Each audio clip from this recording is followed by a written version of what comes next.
Are you serious? Are you serious? Well, we're very serious. We have some unbelievably important breaking news. But I do want to show you a shirt that Heidi got me that I think is really kind of cool. You can see the tablets of stone. Moses, of course, was the first person with a tablet. And, of course, he got that tremendous download from the cloud. Okay? So I had to wear this shirt today. Oh, man. Okay, here we go. We got some serious issues breaking right now in the Middle East. It has to do with a secret meeting that took place between the Iranians' top generals. I mean, these are the two twin killers, okay?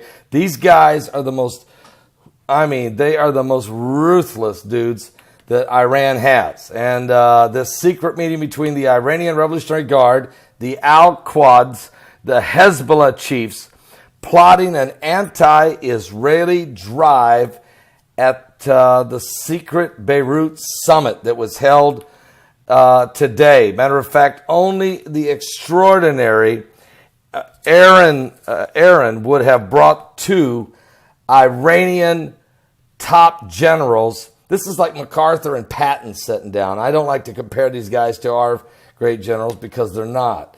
But this is the best Iran's ever had. We're talking about the two guys that, these dudes are butchers, okay? And they come together, and we're talking about Al-Quds. First of all, you got the Iranian chief Major General Hassan Salami. He's the leader of the Iranian Revolutionary Guard. And then you've got the Al-Quds, Qassam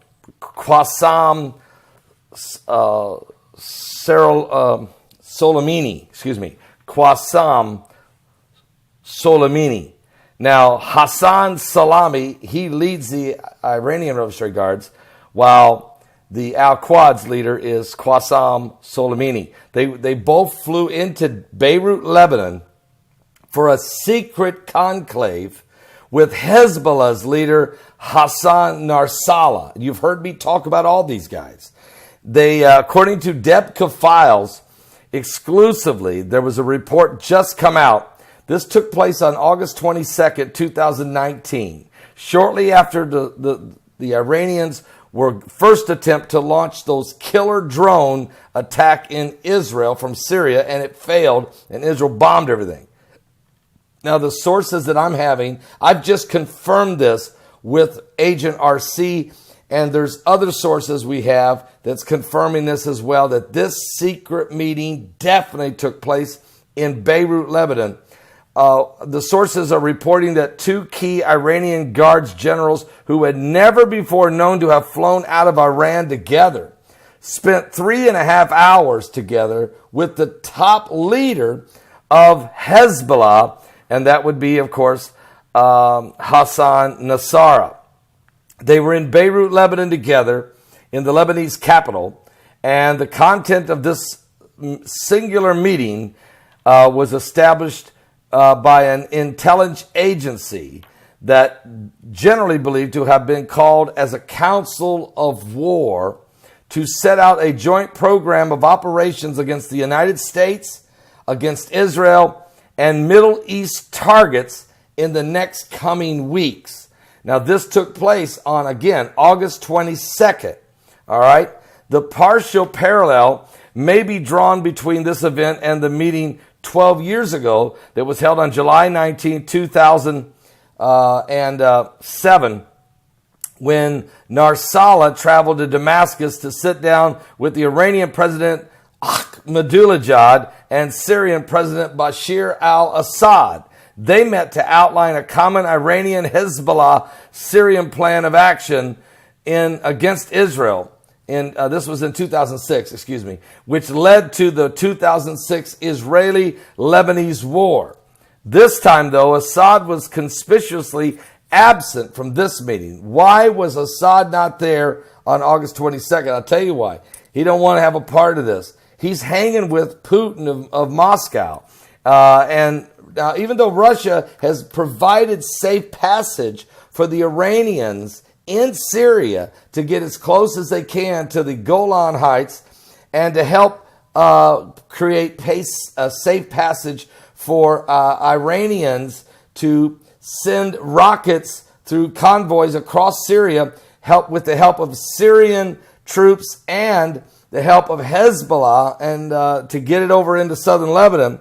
Even though Assad has been a part of that, and even though Russia's been a part of that, going to war with Israel right now, for some reason, Assad is saying, I can't do this. I'm not ready for this. I'm just barely alive now. And for some reason, Russia, who seems to be broke, busted, and disgusted, is stretched too thin. And they're not ready to take on the United States. Maybe it's because the United States has been, Trump has been slowly trying to bring Putin along, and has even said he's going to bring him to the G7 in next year. In Florida next year in the United States. But it's also worth noting that Moscow hastened to step into the exchange of fire between Hezbollah in Lebanon and the IDF on September the 1st. It's true, guys. Russia did not jump in this battle. Neither did Syria. Russian commanders in Syria carried messages between the warring sides to keep the flare-up in check and to prevent it from escalating into an all-out war. This would have damaged Russian interest in Syria, of course. But this and other incidences in the region in the last 10 days were evidently the outcome of the last month's extraordinary summit in Beirut, Lebanon. The process they set in motion is clearly only at its outset. So what we have here is the war drums are beating. Iran and Hezbollah, and you can throw in Hamas in Gaza if you want to, because they'll definitely join in. These guys want to make a run at Israel. I think that Hassan Salami and Qassam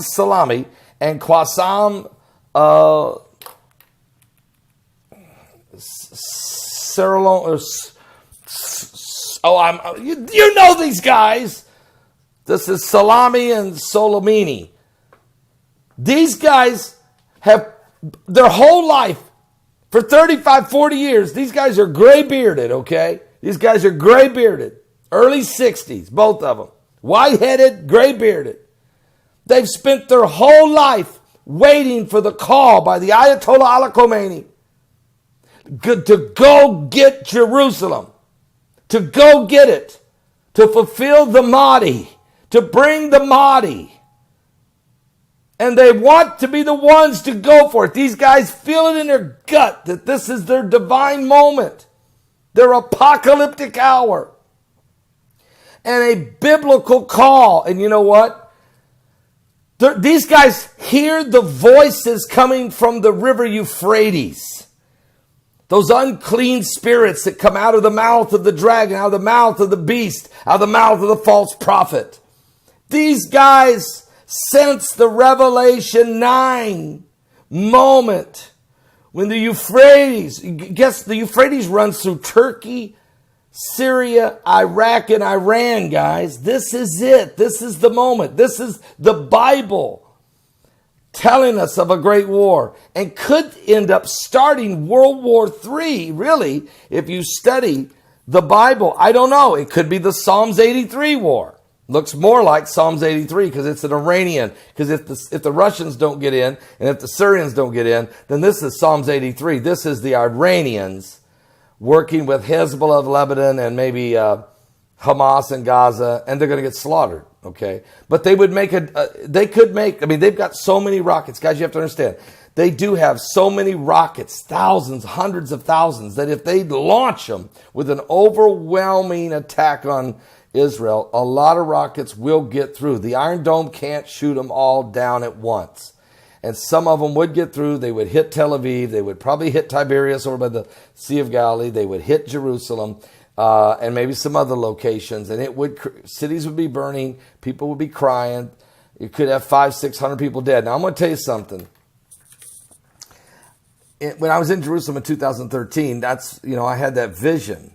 I seen this attack by Iran. I seen Iranian planes. I seen bombs falling that had like little flags on them that were Iranian.